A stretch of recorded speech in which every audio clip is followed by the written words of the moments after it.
platicar en qué punto me encuentro yo en el sentido de mi entendimiento de la relación entre conciencia y cerebro, y quizá con eso le pueda yo contestar su pregunta. Bueno, en primer lugar, es muy claro ya que nosotros interactuamos con una matriz informacional, con un campo informacional, el cual contiene toda la información en cada una de sus porciones.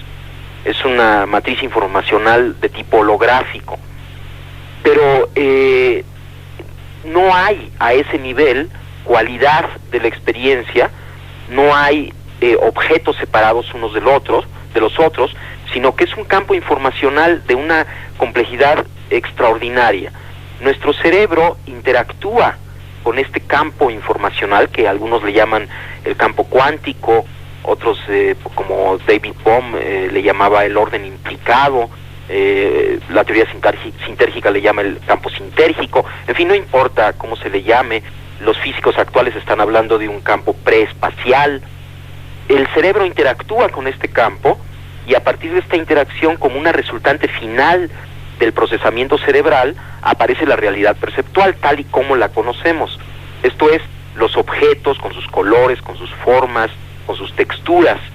La información de estos objetos se encuentra en esta matriz informacional, pero no la cualidad. El cerebro está encargado de alguna manera de decodificar este campo informacional, y la resultante final es la realidad perceptual. Ahora, nosotros en general tenemos la confusión de ver la resultante final, en lugar de como resultante final, como estímulo primario, y esto resulta de una incapacidad de acceso al proceso. En otras palabras, la resultante final de la interacción del cerebro con la matriz informacional, esta realidad perceptual, se encuentra en el punto final de un proceso, y nosotros como percatadores, como observadores, como testigos, nos encontramos en este punto final. No tenemos acceso a cómo se crea la realidad perceptual, sino solamente a su resultante final. Y de esta confusión resulta el hecho de que pensemos que esta resultante final no es nuestro producto. Ahora, desde este punto de vista, la capacidad cerebral ya a este nivel, o sea, esta impresionante decodificación que hace el cerebro de la matriz informacional para dar lugar a la realidad perceptual, ya es algo que ni siquiera alcanzamos a entender cómo hace el cerebro para lograr este portento, este milagro de la realidad común y corriente, de lo que vemos como una imagen visual, de lo que oímos como un sonido. Son tantas las operaciones cerebrales que se requieren para lograr este verdadero milagro, que es la realidad cotidiana, que yo ya desde ahí me atrevería a decir que estamos ante un mecanismo, el cerebro humano, con capacidades prácticamente ilimitadas. Pero no se requiere ir más allá, o sea, sino simplemente considerar que esta matriz informacional que el cerebro decodifica es tan compleja, y es más compleja todavía la realidad perceptual, para quedar asombrados, ¿no? Para quedarse asombrados de la capacidad que tiene el cerebro para realizar lo más común y corriente, que es nuestra percepción visual, auditiva, etcétera, etcétera. Ahora, si ya nos vamos a funciones más complejas, bueno, pues la cosa se complica todavía más, ¿no? De tal forma que sí, desde un punto de vista fisiológico, no alcanzamos ni siquiera a entender cómo hace el sistema para funcionar en la manera cotidiana en la que lo hace, de tal forma que atreverse a decir que hay un límite para este funcionamiento, yo pienso que es demasiado atrevimiento. Evidentemente, los trabajos de Jacobo Grinberg, lo más importante quizá, están dedicados a estudiar a los chamanes mexicanos. ¿Cuáles son las experiencias de chamanes que más le han impresionado? Mire, es una pregunta que le agradezco mucho, porque me va a permitir, a través de este intento de explicación, entender muchas cosas que hasta ahora he tratado de entender sin mucho éxito. A mí lo que más me ha asombrado de todo el estudio que he hecho de los chamanes de México es que estos personajes extraordinarios funcionan o parecen funcionar en una realidad que no tiene pasos intermedios, en donde no hay proceso. Por ejemplo, Pachita es uno de los casos más asombrosos que yo pude atestiguar. Yo trabajé con ella varios meses. Pachita, venía un paciente a verla, por ejemplo, alguien que tenía un problema pulmonar, y entonces si ella decidía, de alguna manera podía percibir directamente lo que le sucedía al paciente y lo que el paciente requería para mejorar. Si el paciente necesitaba, ella hacía una operación en donde extraía los pulmones enfermos e injertaba pulmones sanos. Ahora, esto es inconcebible. Vamos, la cirugía actual ya empieza a hacer este tipo de operaciones, pero la forma en la que Pachita hacía estas operaciones era con prácticamente las manos vacías. El único instrumento que utilizaba era un cuchillo de monte, muy burdo, muy grande, y además las operaciones eran realizadas en minutos, era casi instantáneo, ¿no? Lo que se hacía.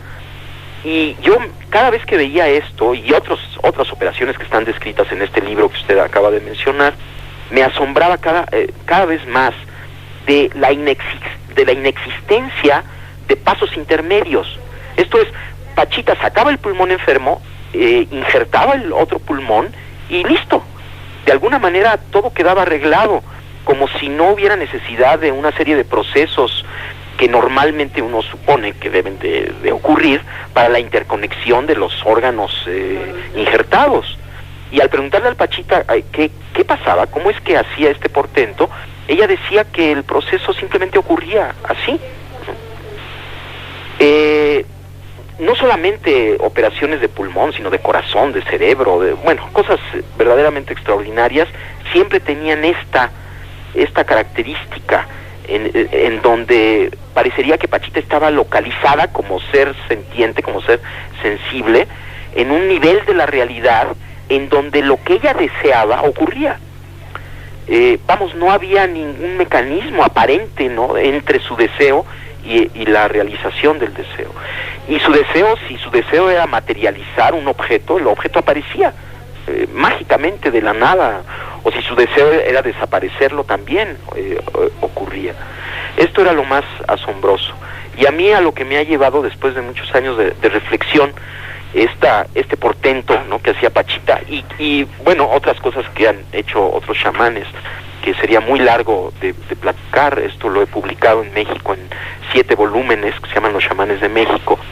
En general, ellos, aunque ningún chamán que yo conocí llegó al nivel de Pachita, todos los chamanes, por ejemplo Don Panchito, un chamán maya, tenía esta misma característica de estar localizado en un nivel de conciencia directo que se manifestaba en su sensibilidad portentosa, ¿no?, en su capacidad de decodificar información en forma pues directa, yo pensaría. Ahora, yo he tratado de explicar esto en muchas formas y la verdad es que no he tenido mucho éxito, y lo último que he pensado, que le voy a platicar, es lo que más se acerca, de acuerdo con mis ideas, a un posible entendimiento de lo que sucedía. Decía antes que el cerebro, al interactuar con este campo informacional preespacial, como resultante final, crea la realidad perceptual. Ahora, lo que yo he pensado es que esta realidad que se crea, que es el producto final de un proceso cerebral, una vez creada, tiene una existencia real. Esto es, lo que estamos viendo, los colores, las formas, existen en el nivel en este nivel que estoy mencionando. O sea, son al mismo tiempo un producto final de un procesamiento, pero ya que está esto, tienen existencia real, pero existen como conciencia, no existen como materia, sino existen como conciencia. De acuerdo con esta idea, Pachita estaba localizada en esta conciencia directamente, ya en la creación, ya no había proceso, y las leyes de esta conciencia que llamamos mundo, que llamamos objetos, que en realidad es pura conciencia, de alguna manera ella las manejaba, y en este nivel no hay pasos intermedios, puesto que todo es conciencia, puesto que aún los objetos que percibimos son esta resultante final, son parte de la conciencia.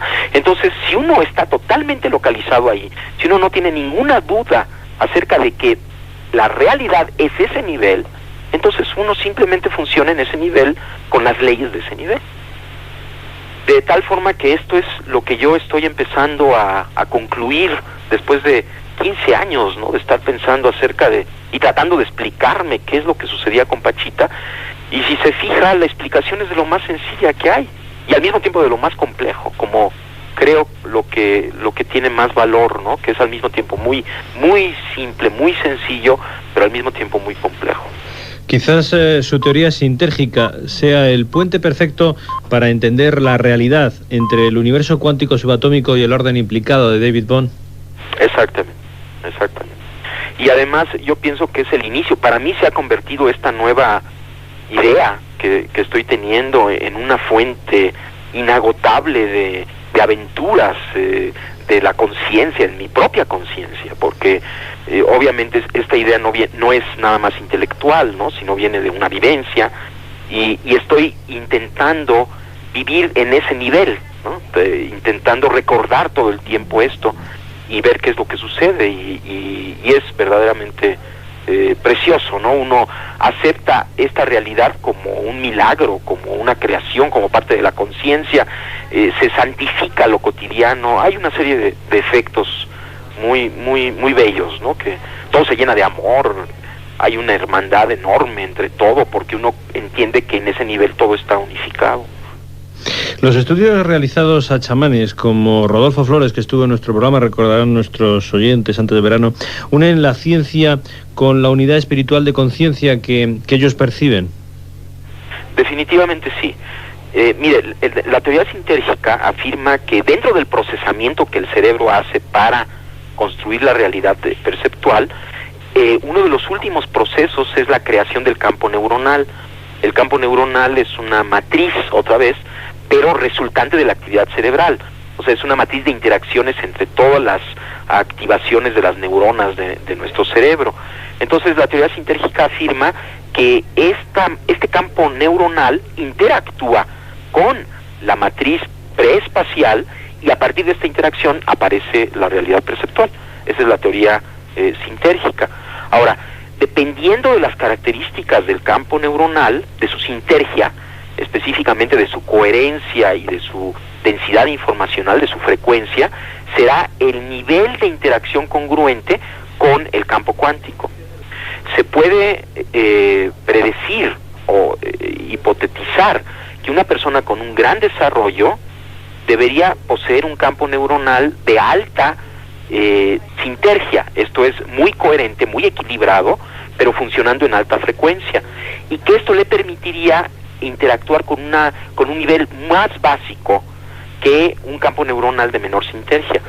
Lo que vimos en el cerebro de don Rodolfo, que indudablemente es una gente extraordinariamente desarrollada, confirma lo que acabo de decir, su coherencia, sus nexos de coherencia, hablando en términos un poco más técnicos, la máxima densidad de sus nexos de coherencia está localizada en altas frecuencias, comparativamente con sujetos normales de la misma edad, en donde sus nexos de coherencia están en bajas frecuencias. De tal forma que la evidencia que estamos obteniendo a nivel de laboratorio está confirmando la teoría sintérgica y avalando todas estas ideas que he mencionado. Los estudios, como decimos, han sido muy complejos, muy largos, han sido muchos años dedicando Jacobo Grinberg a los chamanes, a la interacción del mente con la materia. ¿En qué momento de sus investigaciones se encuentra? Estoy entendiendo esta realidad como conciencia, ¿no? Toda la realidad que percibimos como conciencia, y estoy en este punto intentando no olvidarme de esto, refrescándome en cada momento, ¿no?, en esta visión, y pues bueno, sigo en el laboratorio y voy a seguir porque hay muchísimas cosas que hacer, muchas hipótesis que probar. Por ejemplo, en este momento vamos a iniciar estamos pidiendo fondos porque esto va a salir muy caro y no tenemos los fondos, pero esperamos que alguna organización nos ayude a estudiar si existen interacciones directas entre el cerebro de delfines y del ser humano, de tal forma de poder tener evidencias experimentales acerca de no solamente la existencia de interacciones entre cerebros humanos, que ya tenemos suficiente evidencia, aunque seguimos en este campo, sino si existen interacciones entre el ser humano y otras especies, que la hipótesis, la predicción es que sí existen, que existe una unidad de todos los seres. Esa es una cosa que estamos iniciando.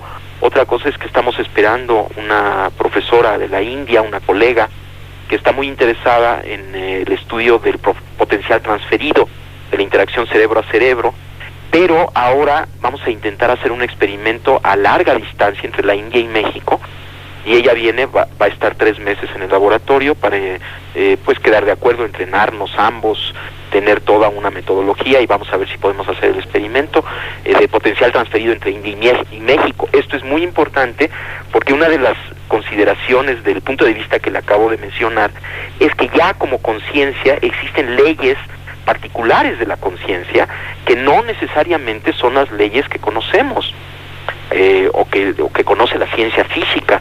Y aunque en este punto hay un acuerdo, podría haber un acuerdo, y una de las leyes de la conciencia es la no localidad, que sí se observa en partículas elementales. La paradoja Einstein-Podolsky-Rosen indica que entre partículas elementales hay efectos de interacción no local. ¿Qué quiere decir interacción no local? Quiere decir que existen interacciones instantáneas a distancia, que no pueden ser explicadas por la teoría de la relatividad ni por ningún sistema de información que mande información de una partícula a la otra, sino solo si consideramos que en un nivel existe una unidad.